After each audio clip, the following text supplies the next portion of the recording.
listening to We're Talking Drums, creating conversations with the world's top drummers in the most extreme genres.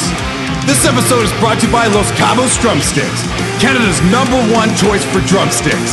They provide the wood you need to make the beats you deserve. Los Cabos Drumsticks. Now with your host, Cory Hoffing. Welcome to another episode of We're Talking Drums. It's so nice to be back. I am now in my new studio in Hamilton, Ontario, up here in Canada. And I say up here because I've just noticed that over 35% of our listeners are from south of the border in America. So big thanks to all my American drummer friends for coming on the podcast and showing all the, Americans this podcast. So thank you very much. You guys are absolutely awesome. Really appreciate all you guys listening. I know we've been off for a while, but you guys continue to listen and share. It's greatly appreciated. Keep it up. I will keep doing this podcast as long as you guys are listening. So excellent stuff. Speaking of America, my band, Lotharo, will be going to the States supporting Glory Hammer and Ailstorm in May. That's May 5th through 28th. You can find all the dates in the show notes. And if we're coming to your town, please hit me up. If you're coming out to the show, let me know. Let's hang out. If you're a drummer, you want to do a podcast while I'm in town, just let me know ahead of time. You can find me on all the socials at We're Talking Drums on Instagram, or if you want to hit me up by email, it's we'retalkingdrums@gmail.com. So please hit me up. Let me know. Check all the dates. If you can make it out, it'd be super rad to see some of my fans from the States. I know a couple of you have already reached out who follow me, so that's super sick. Thank you very much. Super excellent. I'm very excited about that. Right after we are done right after we are done in America with Glory Hammer and Ailstorm, we will be going to Europe June 2nd through 12th for very select dates in Germany, Netherlands, and Belgium. Stay tuned for the full list of dates on that. We're still just confirming a couple things and details there, but very select dates right now in Europe. And then hopefully next year we'll be coming back for a full run. So very excited about all that. So if you are in Europe, stay tuned. We'll be coming out. And all the stuff goes for that as well. If you want to hang out, hit me up.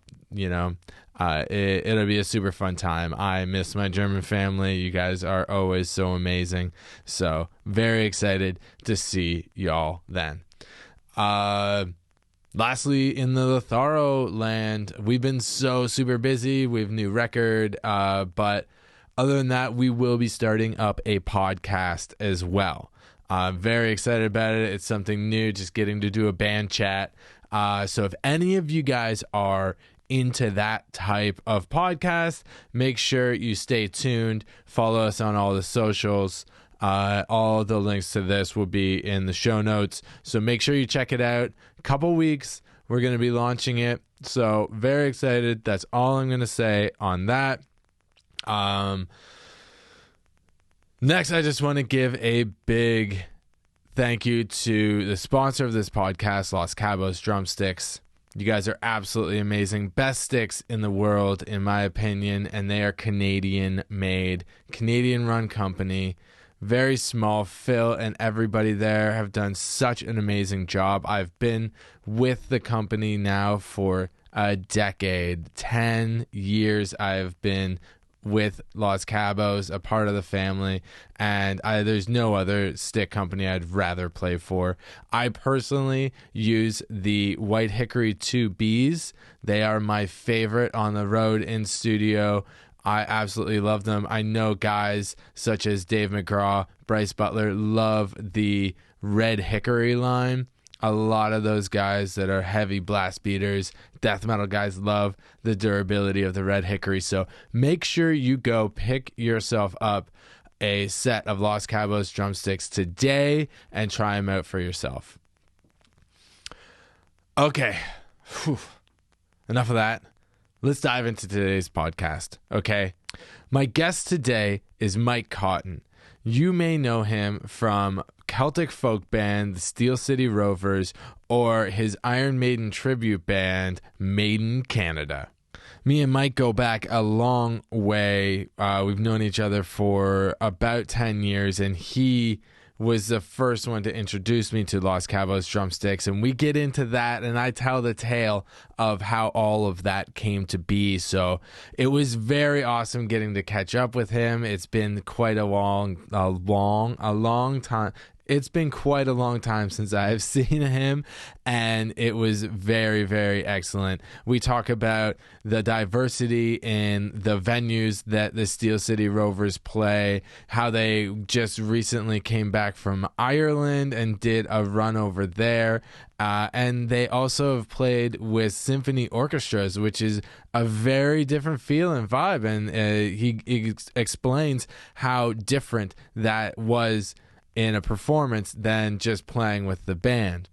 We also nerd out about Iron Maiden near the end of the podcast, so stay tuned for that till the end. Please follow Mike on all the socials. He also has a YouTube channel where he does all kinds of gear reviews, a lot of stuff drum related, and also some playthroughs and stuff like that. So make sure you follow him there, and make sure you follow the podcast on all the socials, and like, share, subscribe, all that fun stuff. If you want to go one step further, we do have a Patreon. It's only $2 a month. So if you feel so generous and want to keep this going and keep the production value going up and up and up, then please subscribe to that, and you'll get all the episodes just a little bit earlier than everyone else. All right, you'll get that inside scoop. All right, without any further delays, here is my conversation with Mike Cotton. Mike Cotton, welcome to the We're Talking Drums podcast. How you doing today, man? I'm great, Cory. How you doing? I'm not too bad. You know, I got a good night's rest finally. Yeah. So, There you go. It always helps, right? Yeah, feeling pretty good. I've been playing drums a lot more lately. Oh, that's good. Yeah. How often do you practice? These days I'm like a maximum hour or 2 hours a day kind of guy these days. Every 7 days a week, like religiously? Probably six. Probably 6 days a week. One day off? Okay. And I do it in the morning, actually. That's kind of my morning? jam. Yeah. How early? Like out of bed, grab a coffee and hit the kit? I'm like, my routine at this stage is get up, have a shower, make a tea, and then go play drums for an hour or two in the morning. Oh, nice. Before I go to the day job. Oh, wow. Yeah. Wow. That's lucky, dude. I don't know if I could do that. That's tough. I like my evening rehearsal. Yeah, dude, that's what I do. Like, I'll spend all day working and doing whatever, and then I'll come to the space at night, and I'll play, and then basically go home, go to bed. That's it. Yeah, I like the evenings. I used to do that, but then I found something about getting up in the morning when you're fresh. You know, you can just get right after it and, get it out of the way for the day. Well, I do like to get a workout in the morning. See, I like working out in the evening. Oh, wow. See, so okay. we're like yin and yang here, right? Yeah, it's opposites. Yeah, I'm trying to do a 2-hour sessions on the kit 5 days a week. Okay. Like, if I can make that happen, because there was a while there where it was like, I haven't touched my drums in 2 weeks. You know, and that's when the depression starts to really kick in, and then you're like, fuck, why do I feel like shit all the time? And then you're like, fuck, I'll go play drums, whatever, and then you feel a million times better afterwards, and you're like, oh, okay, maybe that is my antidepressant, is I just have to play drums. You just need that release, right? Same with working out, right? Sometimes you're just having a bad day or whatever it is, and good pump in the gym, and you're feeling great, right? Yeah, well, there is actually scientific proof that there's molecules released when you work your muscles into your body that act as antidepressants. Really? So, and then I started thinking about it. I was like, maybe that's why when I play drums and I'm working all my limbs because I flail and move so much, I'm like, maybe that's why I feel so much better afterwards. Probably. Yeah, because I'm getting, even though it's not like traditional workout or anything like that, but it's like, playing drums, you burn a lot of calories. Oh, for sure. Yeah, it's tough. Like, I'm sweating, shirts off by the end of it, right? You got the tarp off by the end of the show. Yeah. Oh, yeah. Oh, absolutely. Especially live. My whole thing is if we're doing a headlining set, then I always come back out for the encore and take my shirt off before we start the song. Okay. Like, the crowd loves it. Right. The ladies go nuts. The dudes go nuts too. Gotta save some ladies for the rest of us, bro. Come on. Hey, well, not me, but I'm the rest only of the boys. single one in the band, so I'm allowed to. Actually, all my bands, I'm the only single one. Oh, okay. So hey, I'm allowed to show off and that's all do right, that. yeah. So Awesome. yeah, man. Speaking of bands, though, you play in a couple. Yeah, I mean, over the years, I've played in probably too many to list over the years, Yeah, but, I know how that is. Yeah, it's kind of how it goes, especially as a drummer, right? You get pulled to do different stuff all the time, but... Always, man. Yeah. So what would you say are your main projects right now? So right now, I have the Steel City Rovers, the Celtic band. Right. You were just in Europe with them late last year, right? Yeah. We were in Ireland. Yeah. Yeah, That's awesome. How many shows did you do? And it was just in Ireland? Well, it was in Ireland, and then I went and visited some friends in England. Like, from when I lived there, I just popped over for a couple of days and hung out. But yeah, so well, it's kind of complicated. So it was I don't remember how many shows it was exactly, because we played like in the hotels and stuff like that. Like, so the Celtic thing, it's very different from like the traditional like rock or metal setup. It's like they're very like into like kitchen parties and jams kind of thing. Like yeah, because they're all playing like fiddle and whistle and like flute and stuff. So right? what do you do percussion wise during that? Do you just bust out a tambourine or do you get a cajon? So it's what I usually do with that is like in Ireland, you bring like a snare drum and I put like a t-shirt over it. Yeah, and you kind of can get like a bass sound out of the middle of the drum, and I play with like not brushes, like the rods, like the blast sticks or whatever you call them. Okay, yeah. I know so you can kind of get like a kick sound and a snare sound, kind of like. Okay. Yeah. Cool. Yeah, so it's kind of cool. It's different, very different with that. Because I know when I played with Johnny No Cash and the Celtic Outlaws. Yeah. We always wanted to do the like softer kind of like more low key style stuff. Yeah. But we only really booked those like super like hard rock type shows. Really, we had a couple of them. But I would just like, okay, I'm just gonna use kick, snare, hi-hat, something like that. But we always wanted to do something a little more low key. And some of the recordings, ended up being a lot more like percussion based than full drum kit. Yeah. Right. So he always pressured me to try to get a cajon or something. I tambourine and shaker. That was always a part of my toolkit. Yeah, it's good to have for sure. Cowbell. You gotta have a cowbell. You rock the cowbell? Not in that band, no. Oh, no, you that gotta, band, man. Cowbell's fucking sick. I mean, I have nothing against cowbells, but no, that band, it's very like they don't use amps. Everything is acoustic, right? So that band's very fun. That's a lot of that band is like a very enjoyable. Yeah, something very different from what I've done. Right, like, over the years, I've done a lot of like I've done like rock, metal, jazz, but everything is kind of from like that kind of rock background where it's like even from like even volume wise, right? You have amps and stuff, like, so like you're kind of basing your levels around the drums. A lot of that in that kind of school music wise. Whereas the Celtic band, I have to kind of fit in because like essentially like the acoustic guitar is kind of laying the backbeat down for that music. Yeah, it's very percussive. And I'm kind of just like adding some spice. I'm not like laying down the beat really in that band. So it's different. It's actually like been very, very fun. And you guys actually performed with an orchestra recently. International Symphony. Yeah. I can't remember the full name. In Sarnia, though. So it's the International Symphony Orchestra. It's in... I wasn't far off. I got all the words. Yeah, you're very close. You're very close. It's actually kind of confusing. So it's weird. Yes. So right on the border between Canada and the U.S., there's Sarnia, Ontario, and then Port Huron, Michigan. And they're just across the bridge. Right. Across the river. And so the International Symphony Orchestra, it's like half the people are from the U.S. side and half the people are from the Canada side. Oh, okay, So cool. it's kind of a That's weird rad. thing. So we played one show at the theater in Sarnia, and then the next night we played at the theater in Port Huron. That's awesome. How Yeah, it was very cool. how was that playing? Like how different was it from playing your usual set with them than with a full orchestra? That was with the Steel City. That was Rovers with the as Rovers, well. yeah. So with the Rovers, it was, so like there was a couple songs that we did that we wrote, or well, not we, but like Mark from the Rovers wrote specifically for that. So it would be like, because some of the music with the Rovers, it's like original music, like with like lyrics and stuff like that, like songs, and then some of that music is like old traditional stuff that's like 200, 300 years old. Some of these pieces, so they kind of put them together. Like four or five of these old kind of tunes. So nice. So it was different in the fact that like there's some different pieces, but in terms of playing like the regular Steel City Rover stuff that we do, it was kind of tricky because we had to meet in the middle timing wise with the orchestra.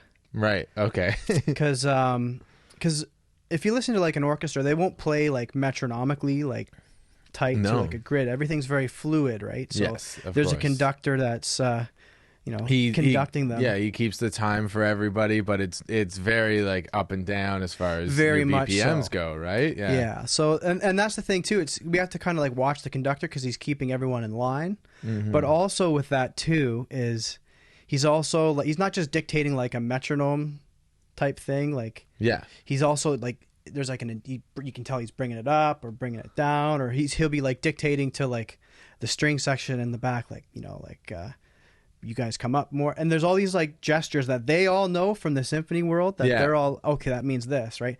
Whereas me, I'm watching, I'm like, is he keeping a beat there? Is like, what's he trying to say, kind of thing, right? Right. So it was a challenge, but it was very cool. Like just being able to hear, on my right side, it sounded like a movie soundtrack playing along with our songs, like live, like that. It was so cool. Yeah, it was very cool. It was a very neat experience. I would totally do it again. Yeah. And is there any footage of that online or anything? Yeah. I got some on my YouTube channel, and I got some on there's some on the Steel City Rovers channel as well. Awesome. We'll toss links to those down below. Go check it out. Absolutely. All right. So perfect segue. Yeah. Let's just keep moving. YouTube. You host a YouTube channel along with a friend of yours. What's his name? So he's called Jarrett Lowry. Jarrett Lowry. Okay. The guitar player of my very first band way back in the day, Deathmarch. Deathmarch. It's still keeping it going. Yeah, the two of us have always kind of been partners in crime there, just doing various projects over the years and stuff like that. Yeah. And now what's that YouTube channel called? So that's Blackbridge Sound. So awesome. Go check that out. We'll toss links to that as well. Yeah. And you do all kinds of drum covers from there as well. And in my house as well. Yeah, I know you're posting content like crazy. Yeah, it's just been fun. I kind of it's enjoyable. I just make stuff that I like, and and you guys also do gear reviews as well. Yeah, like a lot of that type of stuff. So kind of the concept behind that channel, and this is kind of like a long story. I'll try to keep it as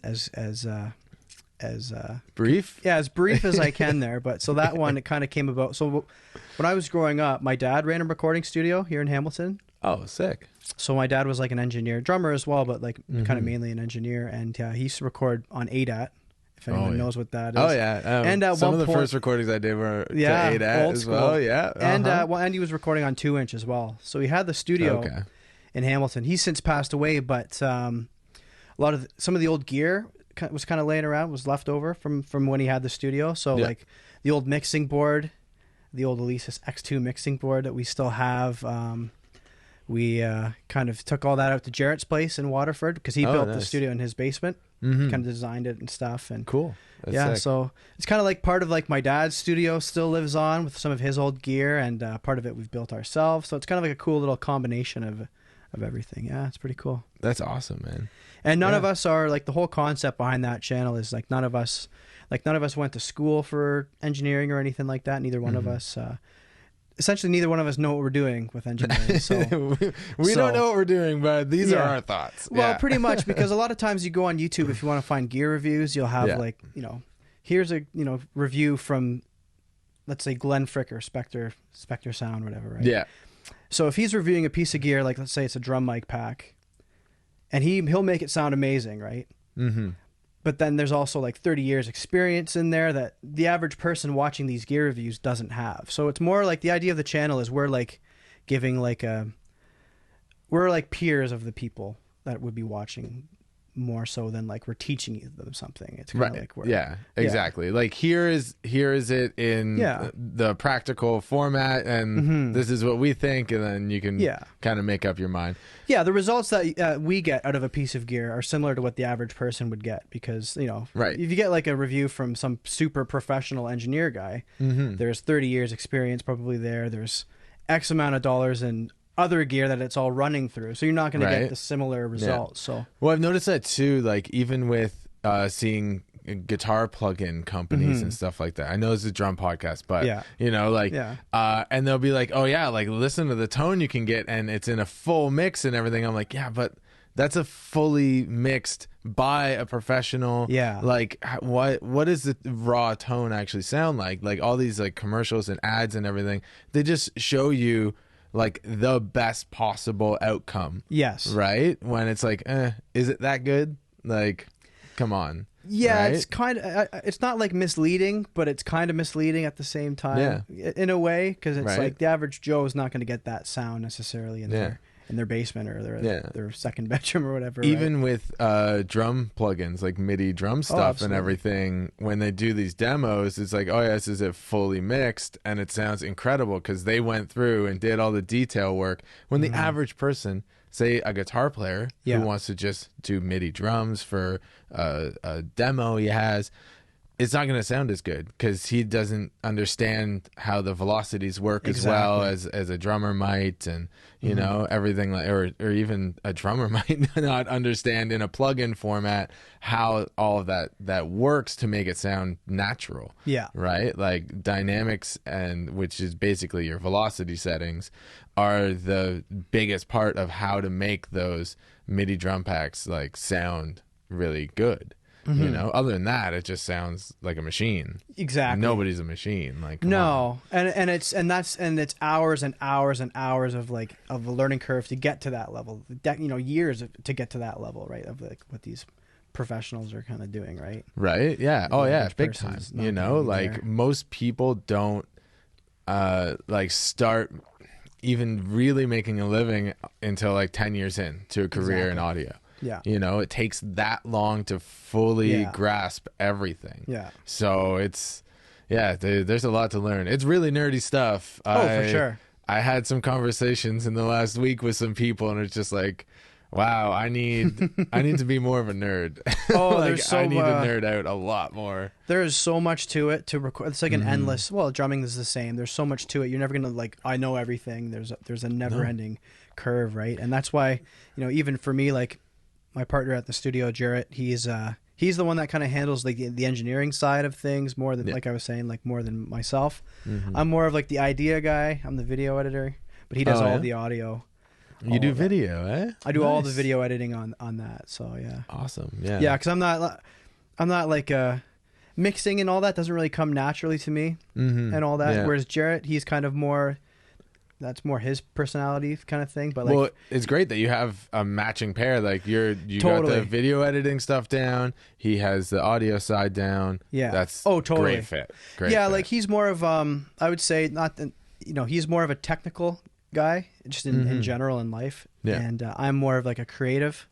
Yeah, so I'm more of the idea guy. He's more like the technical. Let's figure it out, and then we kind of, we've got a good working, partnership where we kind of meet in the middle and. Yeah. We each have different skill sets, so it works out well. Yeah.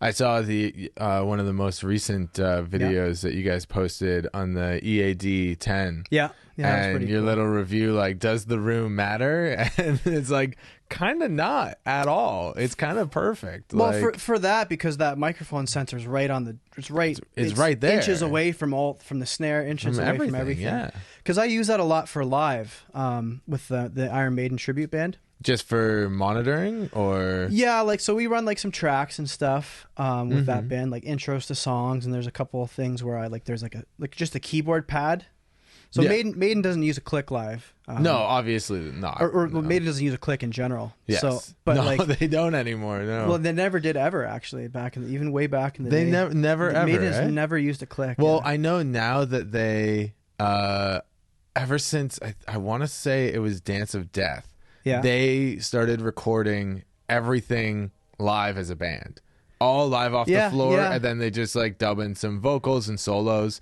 But like since Yeah. Dance of Death on, it's all been live off the floor. Maiden's kind of like this Just- weird like anomaly in music that there's so many advancements in like recording technology over the last 40 years, and Maiden has essentially never really they've just done we what don't they care. do, and they have not changed ever. Like it's kind of cool in a Yeah. way, right? They've just gone more old school. with totally it. yeah. Yeah. They're so like we have a few things live where just a couple keyboard parts, like in Alexander the Great specifically. Yeah. There's a couple keyboards where we're not going to get someone to come on stage and check a whole keyboard and Just for one part. an intro to a song, Yeah. essentially, right? So what I use the EAD10 for, I just like to hear myself a little bit. Yep. 100%. So because with that band, if you can hit too hard. At least I find on drums, and you can kind of burn yourself out. I find so if I can hear myself a little bit, I kind of just dial it back a little bit. I can relax a little bit more. Yeah. I can just bring up the level if I need. So, but I found I can record with the EAD10. I actually, I was pretty blown away by how from night to night it sounds the same. Yeah. That band, because where the mics are, where that microphone is for the EAD10, you're not getting a lot of room sound because it's like you're right in the mix of where the drums are, right? So, Well, exactly. Yeah. Actually, that's great because I know guys who will just set up, like if they don't do all in-ear monitoring stuff, they will set up a like one mic to the side of the drums just to get a little bit of the drum, like the overall kit sound. yeah, And it's great. Like, Oh, for for me, I have everything mic'd, all going into my ears, and I can adjust levels of each tom individually. Like, I Sure. can make my mix. We have compression and EQ and reverbs on. Like, I can Yeah. set everything, so I can make my mix sound like really sick in my ears. But it does miss a little bit of that stage sound. You Yes. know, like it sounds almost too polished, too album type, and not enough of like live feel. So Right. I even want to stick a mic just on the stage, pointed at the drums or something, just to get stage and audience sound. yeah, Because our ears are so like just like focused on the instruments that even when we stop a song, you can see people cheering or yelling or well, hopefully anyways. Yeah. And but you can't really hear it. Right. It doesn't pick it up. Yeah. So this has nothing to do with the EAD10. No, but fair enough, it's, but- you know, it is great that night to night though, because we still have to adjust our ears night to night depending on the venue. Everything's going to sound slightly different, right? Yeah. But that it sounds like it's a great idea for anyone who just wants, you know, to hear yourself. It Yeah. gives you a really good image of your kit. Absolutely. Without like yeah. with the it doesn't matter what room you're in, you're still going to Exactly. get the same thing. That is consistency, And it's is what you're looking convenient, right? for. Because some bands I've played with, a lot of bands run like the whole, and this is only in the last maybe few years, but they'll bring like what's it called, the Behringer X32. Yeah, that's Everyone's what we run. running through that kind of thing. So Yeah. essentially, like for guitars, it's easy. You can just run like direct out of the back. You know, well maybe it's not easy, but you know, a lot of you can.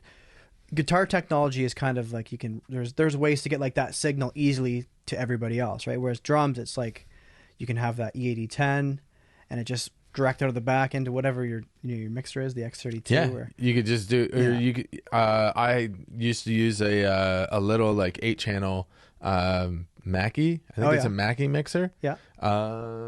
Yeah, it's right down there. Oh, there you go. That's what I used for years because I would have all the click tracks running into that, Oh yeah. and then I would get a send.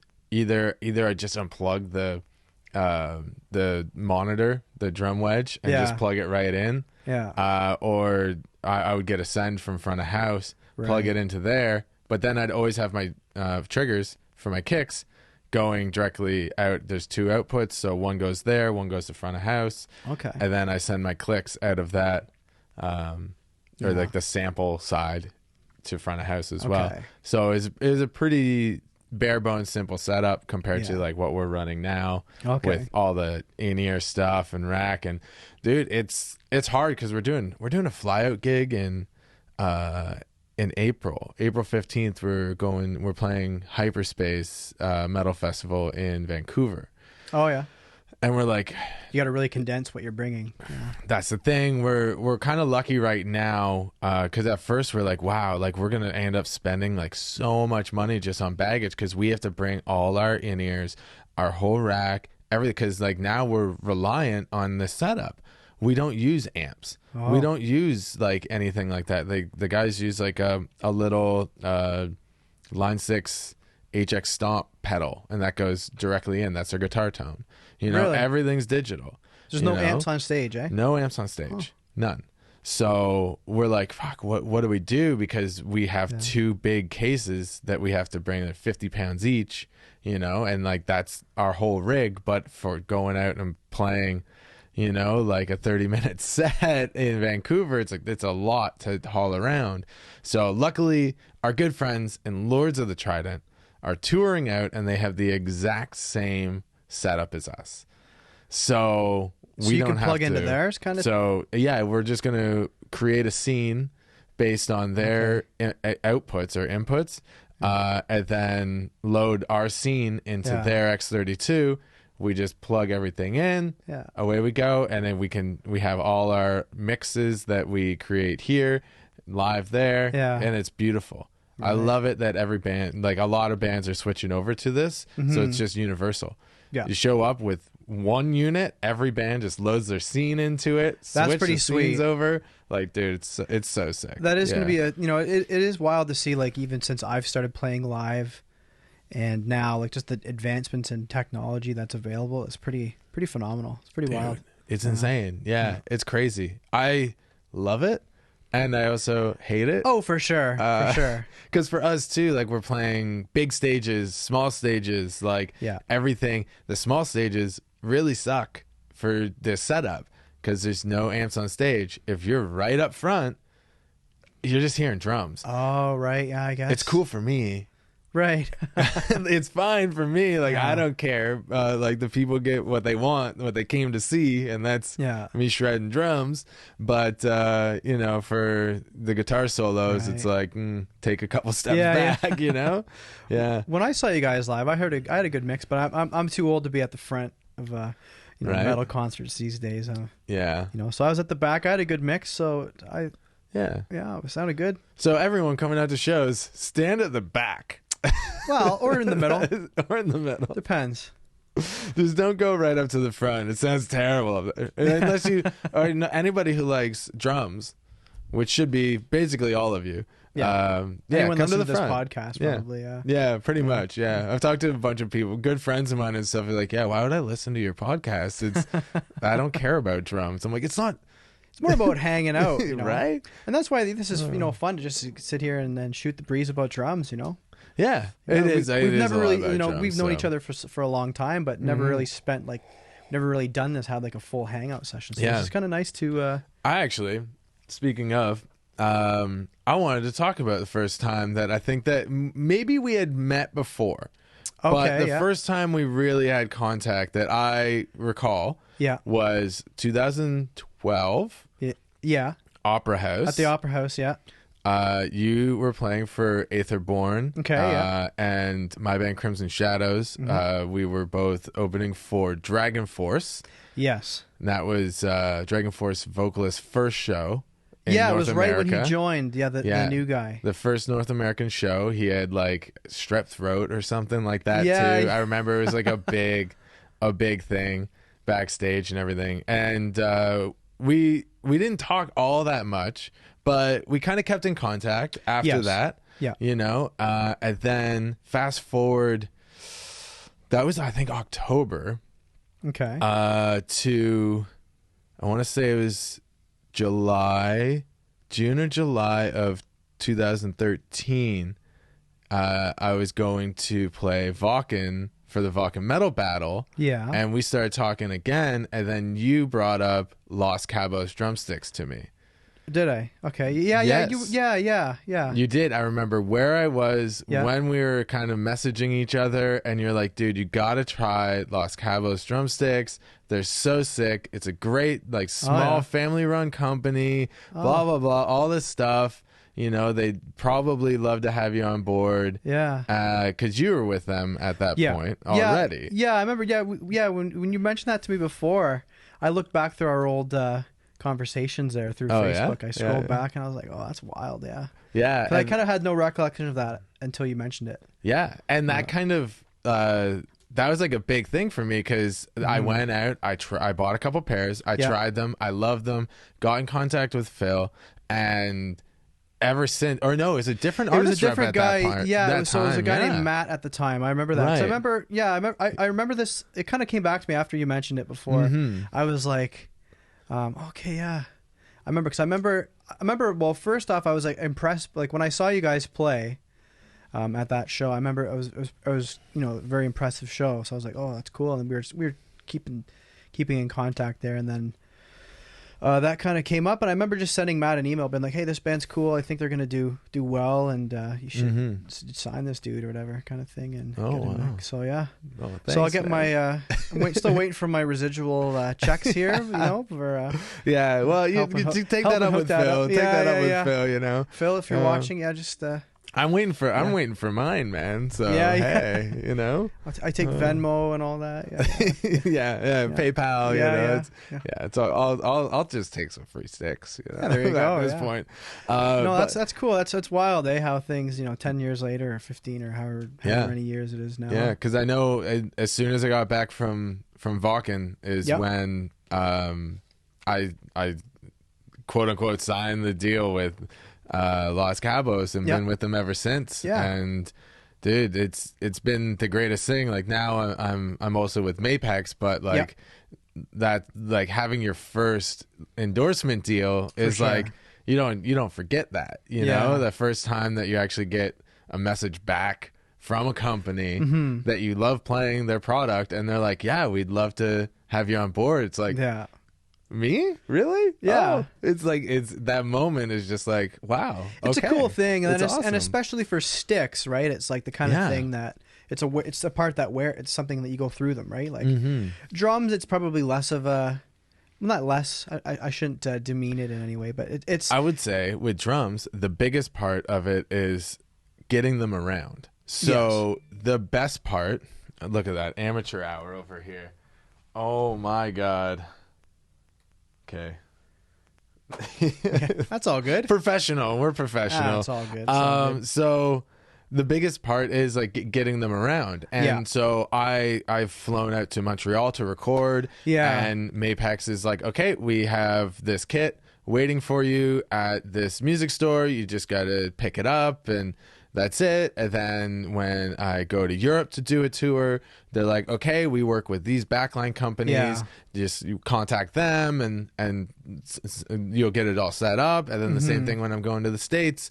You know, I just emailed company today, be like, hey, you know, I got in contact with their artist, the Mapex rep in the States, and he got me in touch with the backline company, you know, that can help me out. So that's the biggest part about a drum. Like for me, sure. I'm not looking for free drums. No. It's nice to get a little discount on, you know, new snare drums. I have a beautiful Mapex kit I'm completely happy with at this point.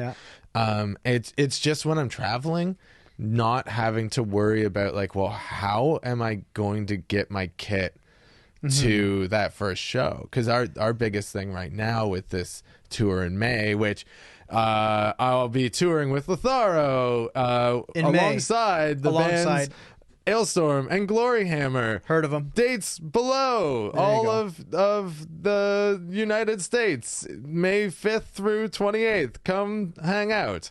Because I don't know if you knew this, but the largest percentage of the audience of We're Talking Drums is in the United States. Oh yeah? Yeah. Interesting. I didn't know that until recently. So thanks, guys. All Very my cool. American fans, you rule. But the biggest thing is like we have an RV that we're taking down, and then we're sharing a trailer with Gloryhammer. So we don't have a lot of space for gear heading down there. And once we get to the first show, then all of our gear will be in the trailer. But getting down there, I don't know if I can fit my whole kit in the RV. So I'm like, Okay. you know, and then even coming back as well. So I contacted my, actually my Mapex rep here contacted me when he saw the show announcement, the tour announcement. He's like, yo, I'll get you in contact. Hopefully I can get you a kit for the tour. I was like, dude, this is why I love him so much. Yeah. Big shout out to Craig at Mapex Canada. You are fucking awesome, dude. Where does the tour start and end? It starts in Charlotte, North Carolina, and ends in something Springs. Something, I don't know. I don't have Disney it on Springs? there. No, it's MD. What's MD? Maryland. Yeah. Silver Springs. Silver Springs, Maryland is where it ends. I don't think that's too far from each other, actually. I don't think that's too No, bad. it's both like East Coast. So you can drop it off. Area. So if we got to pick it up somewhere and drop it off, hopefully it's not that big of an issue. Or if I got to deal with transportation costs, which sometimes, you know, they'll typically, a lot of backlink companies will like drop it off and pick it up from venues. At least I know in Europe they do that. Yeah. So I'm hoping they can help me out. I'm waiting to hear back. Just send it in an crossed. Uber. That's why not? Done, man. There you go. That's it, man. Uber XL, Yeah. something like that. Uber me a drum kit. That's one thing I do not take for granted about the Celtic band is we use a very small setup with that band. Like I don't know if you've seen any of the pictures or whatever, but I use like that Pearl Compact Traveler bass drum. Oh, okay. So it's just the one head. So it's like it just fits in a cymbal bag, like very condensed setup. I can essentially I can pretty much 2 trips I can have the whole kit. Like if I have like just myself carrying the kit and then like one other guy helping, I can carry like everything. That's amazing. Yeah, it's awesome. Yeah, unlike me, that's just like okay. Wait, like a whole kit. And wait, there's 2 kick drums? Yeah, fuck off. You know? Well, with it's different, like with the metal and rock context of things, right? Because you have there's so much more sound, right? We have to that band plays a lot of like, you know, Highland Games festivals and Irish festivals. So you're kind of sneaking through crowds. Like it's kind of weird. It's a bit more like nomadic in a way. Yeah, I feel you. It's there won't be like an infrastructure. Like a lot of the places you'll be playing in like a rock or metal context, there's like an established, like there's the stage and there is like the PA system and everything. A lot of times with these Celtic shows, it's like you could be popping up and playing in a church to 30 people. You could be going and playing a Highland Games festival for thousands of people. Like it's like kind of all over the place. So it's like I don't really know where I was going with that, but it's like you can kind of you have to kind of scale down quite a bit with that band, and there's no amps or anything with that band. So you can't be. So. Yeah, if you had a full big rock kit, you'd just be drowning out everyone. Yeah, you know, it would be like if you're front row at a Lotharo concert. Yeah, you know? Same. Yeah, so when I show up, when I start loading the drums up into the car to go play with the Maiden tribute band, I definitely am like, why? This is a lot different from the Celtic band. Because all right, are you guys true like Maiden? Do you have like 16 toms and everything? Or? Well, yes and no. More so, no. More on the no side. In terms of like the kit, no, I use like I have like the 3 rack toms and the floor tom, like a single bass. I only use the one bass drum, like Nico. Yeah, no double pedal. No double pedal. No, so. There's probably some songs that are pretty tricky. Oh, it's brutal. So hard. And I'm not a great foot guy like yourself in general, right? Like, but no, that band, we, because we're all like, all of us are like Maiden nerds. It's all of our favorite bands. So it's kind of, we try to keep it true to the vibe, but it's also, we have like logistical constraints, you know, stage size. And of course, I'm not about to go buy a 9-tom drum set. Yeah, and the deep guys too. Like his songs are monsters. Huge, man. I'm not putting the ride cymbal right here. No, I did that for a while. Oh yeah, it's in a cool spot actually. But... Yeah, I did it. I had 3 rack toms as well, and I put it in between the second and third, so it was like right there, and I loved it. Now looking at photos of it, I was like, that looks really dumb. Like it looks really silly. Yeah.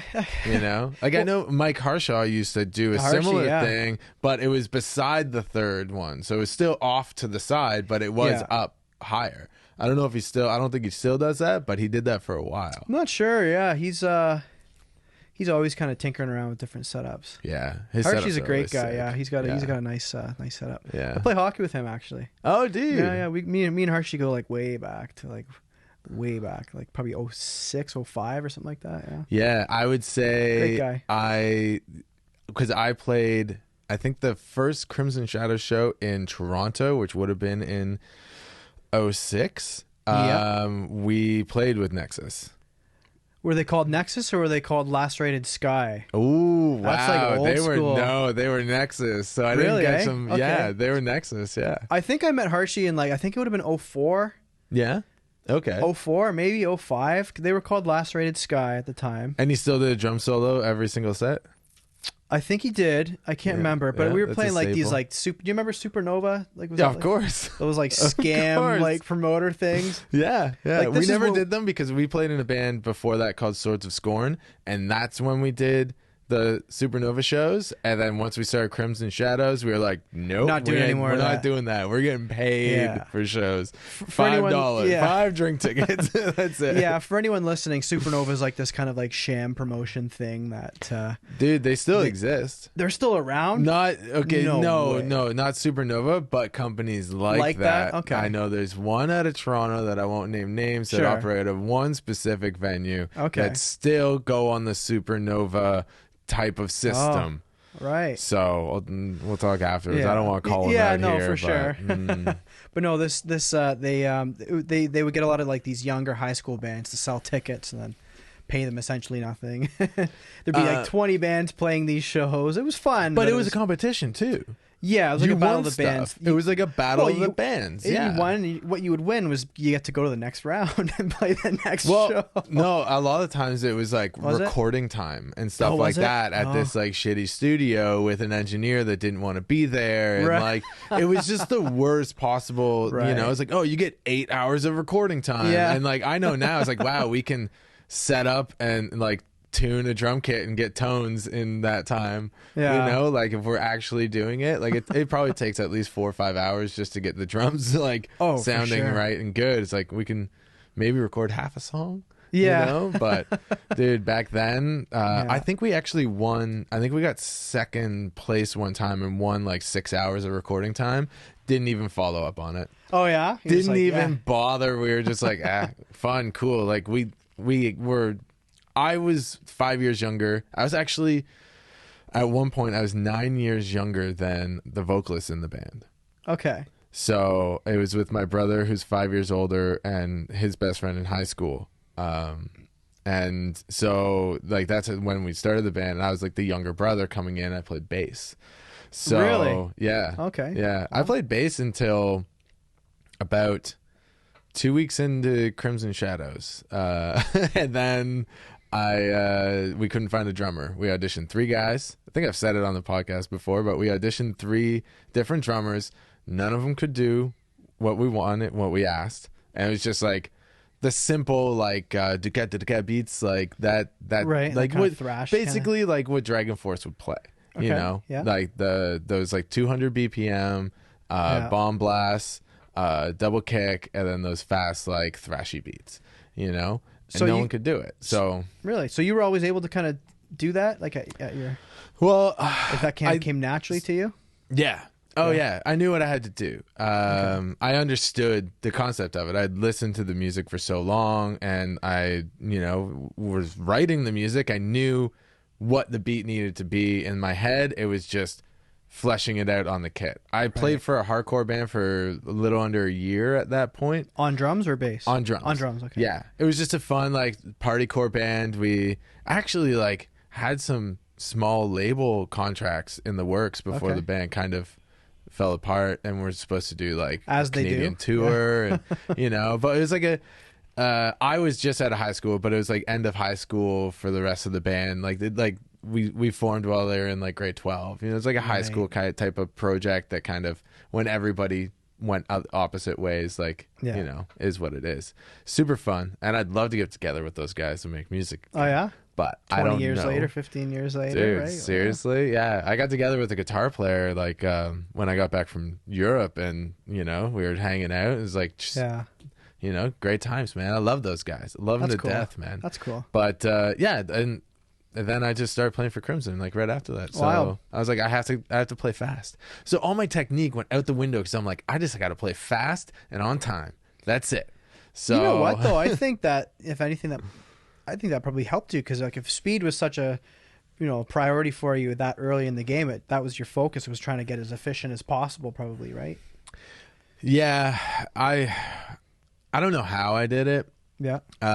but I definitely strained some of my muscles that Yeah. I've within the last 5 years. I'm trying to like reteach myself better technique, and like I even find times when I'm playing now that like certain things is mainly my left side, my left wrist, my left ankle, my left knee. Yeah. That I probably pushed myself a little too hard. Yeah. Early on and did some damage. So I'm trying to like recover and find ways that don't hurt to play Sure, fast. yeah. Oh, yes. You know, because getting up to 210, 220, you know, it's pretty quick. It's not as fast as like the extreme death metal guys, but like it's still a fast tempo to be playing hard. Yeah, that kind of area So- where you don't need triggers, kind of like that 220-ish, and that's kind of like I call it like the Crim kind of tempo range, where he's Right? like, Yeah. it's fast, but it's like it's hard too. Yeah. Because a lot of when you get up there, like the 250, like that kind of range and up, right? It's a lot of people that are, you know, using double strokes kind of thing, or heel toe, or Yeah. or you know, different things. So they've got kind of come so efficient that it's like almost they make it easy for them. Not make it easy for themselves. It probably sounds like condescending, but to play at that crazy of a tempo, You're have not to be exerting. super, You're not exerting as much energy. yeah. Right. Whereas that So- 200 BPM range, you got to give her the whole time. Like you got to Yeah. be efficient, but you also it's not easy. It's definitely it's not. It's awkward. No. for But I sure. love like 200 is my comfortable range. You know, like Is it? Yeah. Yeah, I was actually practicing yesterday. Yeah.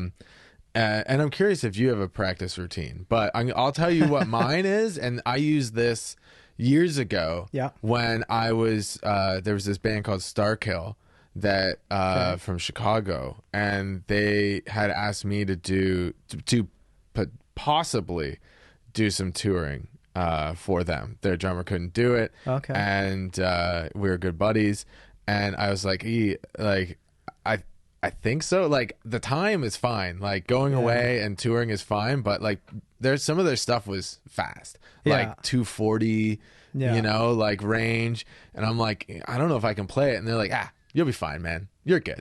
I'm like, ugh. So I had this routine that to build up my BPMs and get them tight and up to that speed, where I would start at, I think back then I'd start at like 180, and I'd do eighth notes for a bar, and then 16ths for a bar, eighth notes for a bar, 16ths for 2 bars, and I'd build it up to 16 bars of straight 16ths. Yeah. And then I would up it to 190. Yeah. And then do that whole thing.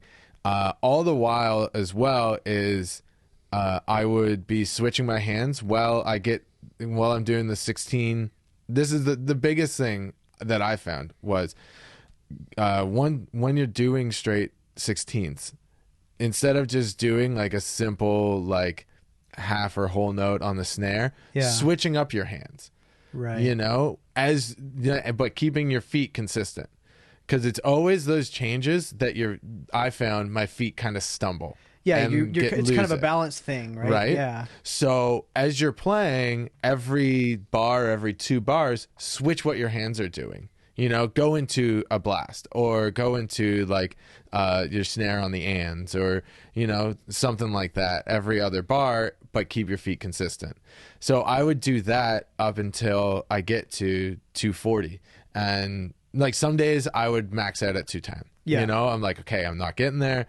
And then I would, you know, maybe repeat that again, you know, in full, start at 180 and see where I can get up to. Yeah. Right. And then, you know, sometimes once you get up to like 200, 210, like maybe hold it a little longer, do like 32 bars or something like that. Or so I'm starting to go through that process again because I'm finding my mid-tempos, my 160s to 180s. That's odd. That's a very awkward range there. It's just a completely different muscle group. And my like shin muscles are burning.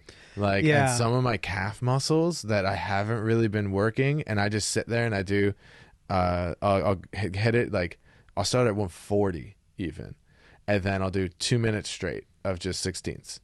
Really? And then go up to 150, 2 minutes straight. Wow. I'm not counting bars or anything. I'm just like 2 minutes, and then when I see, okay, we're around 2 minutes, stop, put it up, and then just straight, just 200, or just 16ths, all the way up to like 200, 210. I'm not trying to push my BPMs as much. Sure. But you're trying to tighten up those other ranges. Right. I know my 200, my 210. I can lock that in. That's your bread and butter right there. Yeah, I'm not worried about that. It always takes work. It's always good to practice them, but like that's where I'm at with trying to tighten up my mid tempo and build up that muscle memory again. Yeah. So, do you have any practice routines that you go through when you sit down at a kit, or is it more just either rehearsing or jamming or just like having fun? Like these days, so it's funny you kind of say that. So like we were going back to that yin and yang thing, right? How you're kind of like you're working on your feet. Like that's like my like so for me, like I've never been like a double bass guy really. Like that's always been like kind of like my weak point. Okay, is my feet. I've like hand stuff has kind of come naturally to me, right? So yeah, I feel like I'm a lot, more. That's always come more naturally to me. But like I've been working a lot on feet lately, so like very limited success, right? I've kind of been like fixing a lot of like posture type things with myself, which is very important. Like even in life, like so for the last like I don't know if what it's called, whatever. But some people like they kind of lean back. Yeah. And their core is not engaged and stuff like that. Like, yeah, okay. I don't know what that's called, but I couldn't tell there's you. some people that's like they kind of lean forward too much, and then some people that lean too far back. And I'm one of those, like I always lean too far back, so I've been trying to sort that out a little bit. I'm more of a forward guy. Yeah, see, my posture. I'm the opposite. Awful. Like this is probably the best it's been in a long time. See, I'm kind of like walking around. If you can see on the camera, I'm always kind of like this. So I've been trying to tighten up the abs last little bit, and that's really helped with my double bass because I've been kind of on this like double bass journey the last couple years, and just like I quit every couple weeks. I'm like frustrated at it. Dude, it sucks. It's hard, and it doesn't come naturally. Like hand stuff for me, like for everything that I want to do, music wise and in my head, like the hands have come easy, which is funny. Like I remember, Alex Redinger. Yes, Rudy. So I had like years ago when he first started playing with Threat, I had like a bit of a drum hang with him, and I remember he was saying that his feet came like naturally to him, like super easy, and his hands were hard. Like it was difficult for his hands, and I was like, "What?" Like, dude, I'm like him. You're like that. My hands are garbage. Really? Always have been. Well, I don't. Feel always garbage. Yeah, you think so? Even if it sounds and may look like it is, it's not fun for me. Really? My hands always feel like they're terrible. Yeah. There's maybe like one day a year that I'm like, oh, my hands actually feel really good today. But like, no, they always feel terrible. And they're so drastically different. Like, I know people say like one hand's weaker than the other, but like they just feel like completely like they're alien to each other. Like they're from different planets. Really? I'm like, ugh. See, I'm like that dude, with feet. Brutal. Like I've been kind of like reevaluating my whole foot technique for the last couple of years, and it's hard. Like my technique's weird. Like I kind of like for a while, like for so long, I was just kind of like going for volume essentially, like with all. Yeah. With any and when I was younger, I could kind of get away with a lot of stuff because I could just kind of just give her and. Right. Yeah, that's how I was. But now that I'm in my 30s, it's like, oh, geez, I got to tighten everything up. So I've been trying to really focus on like always keeping the foot like firmly on the pedal. Yeah. Trying to lean forward a lot more because I've been like watching other people's like technique. Yeah. And all that. Mainly like my main double bass guy that I watch is Krim. Yeah. So are you practicing the swivel? No. So like it's weird. It's like. I'm like a weird case because like I have like this weird posture thing where I lean back too much. Also, I kick like if I were to kick a soccer ball, it would be with my left foot. So I think Okay. I'm left-footed. I also shoot like hockey, like right, Okay. which is kind of weird. Like What's weird for being like a left-footed, like it's strange. Yeah, see, backwards. I play hockey left, but I would golf. I don't golf, but I would golf right-handed, and I bat right-handed as well. Yeah. So I'm right-handed on that, but I play hockey left-handed. Yeah, it's weird. Doesn't make any sense. Yeah. Yeah. It's a weird thing, right? Like everyone's kind of like got their own like weird little quirks that they have to like work out like with drumming, right? And it's just that whole core and foot thing hasn't come naturally really to me. So that's kind of what I've been working on lately. The last couple of years is getting that going. To answer your question about the practice routine, I try to hit the metronome if I can. Yeah. Sometimes I just get frustrated with it. Because not so much because of the metronome, like I can play in time, but it's just getting my feet to do what I want them to do, and it's just not working. It's hard. It's just Dude, it's so frustrating. Yeah. Like even I'll go one day to the next because like yesterday's when I was going through my practice routine, I got to 160 and I wanted to just give up. Yeah. I wanted to just walk away. I'm like, what? This hurts. Yeah. Like it shouldn't. Like this should be easy. I've been doing this for the last week consistently, and like the day before, I was like blowing through this, and it was awesome. But today, it's like it feels terrible, and my feet are sloppy, and I'm flamming all over the place, you know. And then I got through it, and then I go through the set after that. So that takes maybe about like 40 minutes of just like jamming and doing I like to just like jam out as well while I'm playing and you know at certain BPMs. So it's about 45 minutes of that, and then I'll take like a 10-minute rest, and then I'll hop on and do the full set front to back, which is about an hour. Okay. So yeah, all in all, it's like 2 hours of practice, and then by the end of the set, like I felt good. I was like, okay, good then. Like this is okay. I think I am improving. Maybe. Yeah. Yeah. That's the thing with it's a physical thing, drumming, but it's also very mental as well. Like you have to kind of, and with experience as you get older, I mean, although it's kind of contradictory to what I just said, but I quit drums every couple weeks, whatever. But it's like it's learning to kind of just like steer through that. Like you're probably just not having you're having an off day, or you got to mentally come back the next day. Yeah, I do find like if I'm not in the right headspace when I sit down at the kit, it's not going to be a good day regardless. You think so? Yeah. And then sometimes you can get through it. Other times you can't, and you just got to like, okay, it is what it is. Really? And I got to try again tomorrow, I guess, like sometimes it happens. I almost feel like I'm the opposite. Sometimes I'll be like in the morning, I'm groggy. Like, I don't really feel like playing the drums. Like just want to sit and watch like some TV show or something. But then it's like as soon as I start kind of just playing a little bit, it's like, oh, okay, I feel like it like it's almost better if I go into it feeling rough. Yeah. Well, all right. It's when I have set practice, when I have set like these songs, and like I've played these songs so many times, and I'm like not feeling it. My muscles are tired. Mentally, I'm exhausted. It's fucking midnight.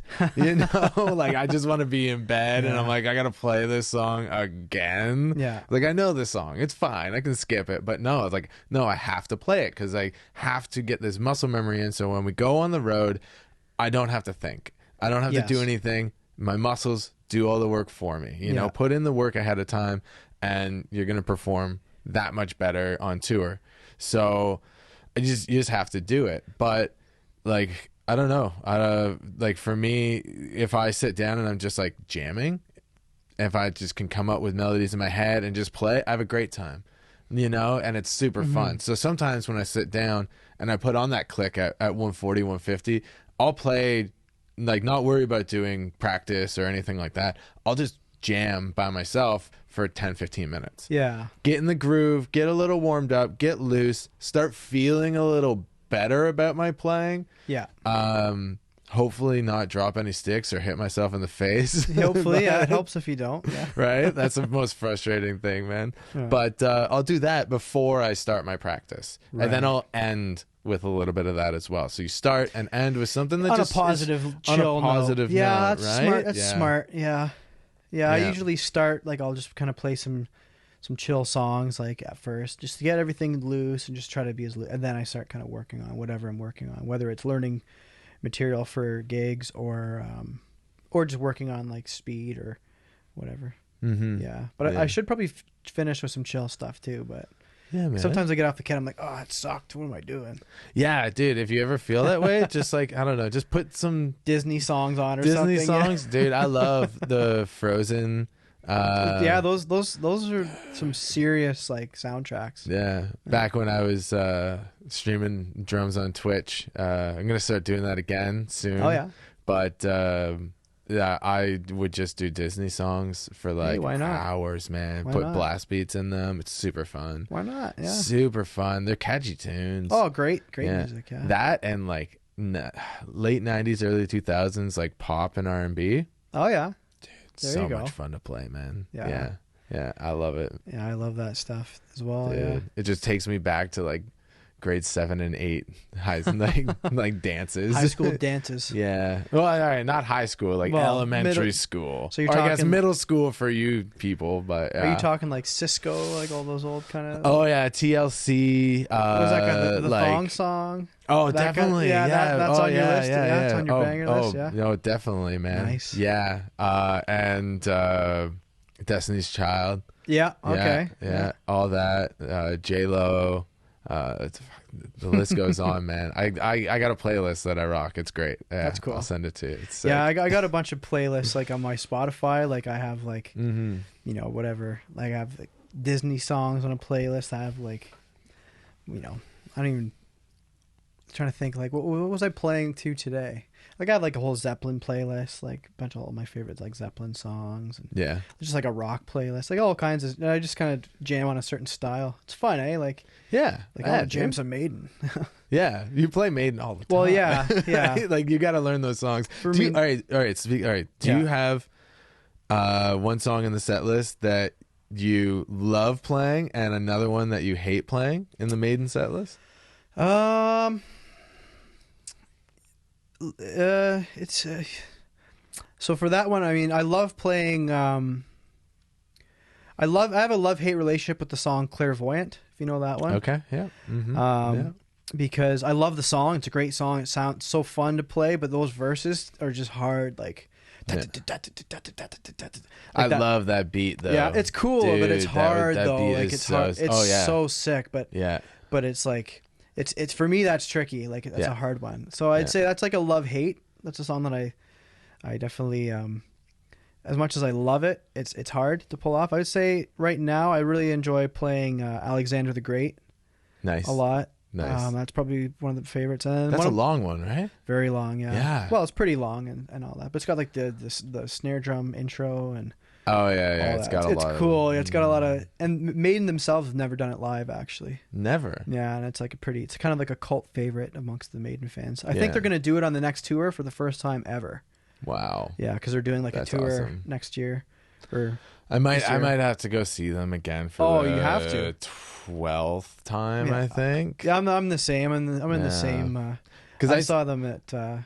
Like I see them every time. Every time. I think I've missed them once. Yeah. So my brother saw them on the Brave New World tour. Oh wow, that would have been cool. 2001, and then he took me to see them in 2003. The tour after that, because they'd always do an album, and then the next year they would do a best of tour. Sure, yeah. So I think it was like the early days tour or something like that, or I think it was the early days. In 03, you said, or in 03. Yeah, I think it would have been something like that. Yeah, I think they released like the early days DVD or something like that around then, and then they did the middle days, which was sick. Yeah.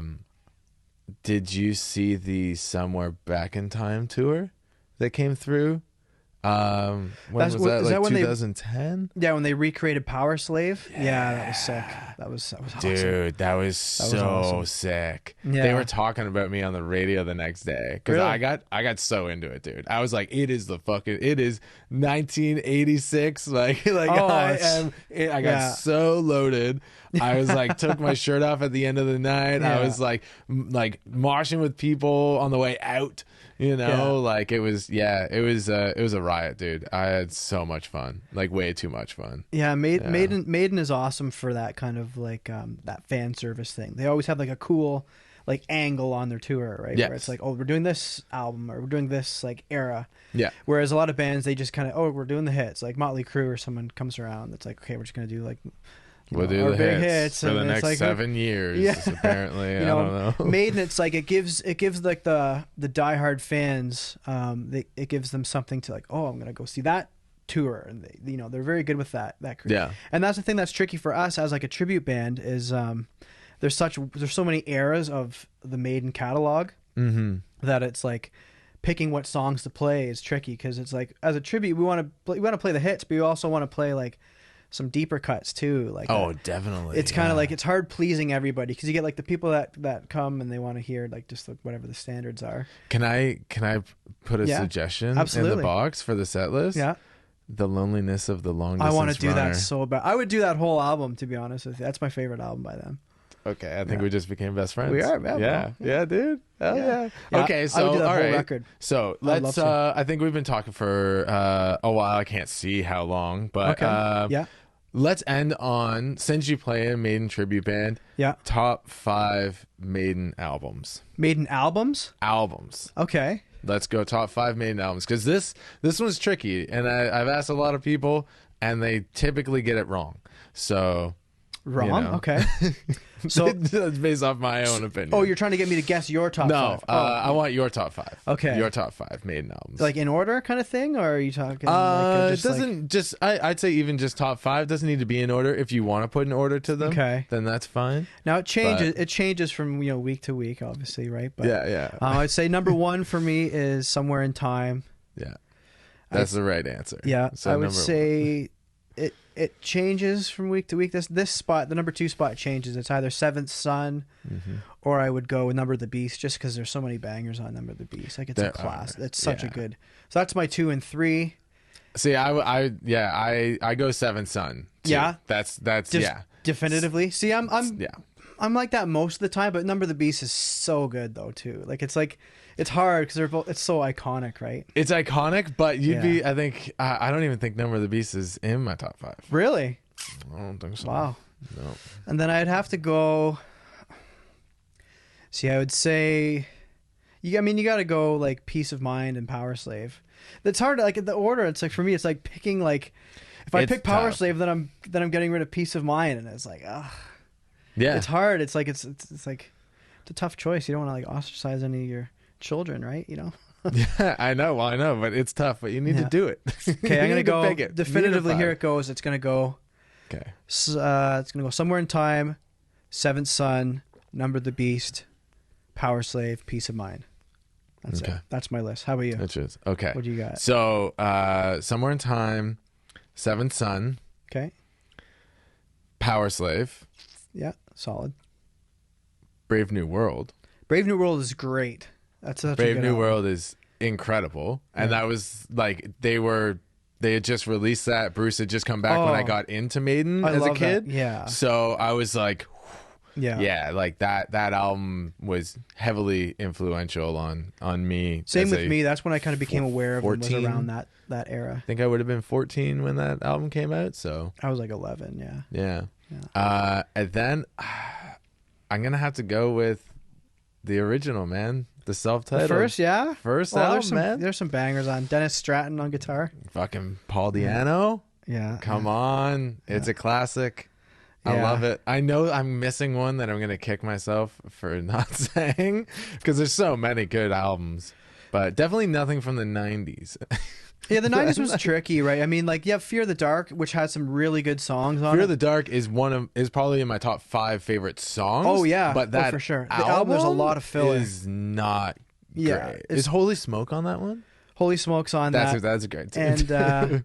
And like Be Quick or Be Dead. Be Quick or Be Dead. That's Yeah. a great tune. Yeah, right? it is. Yeah, Yeah. I there's- wasn't a big fan of the production on that either, that album. No. Fear of the Dark live is where it's at.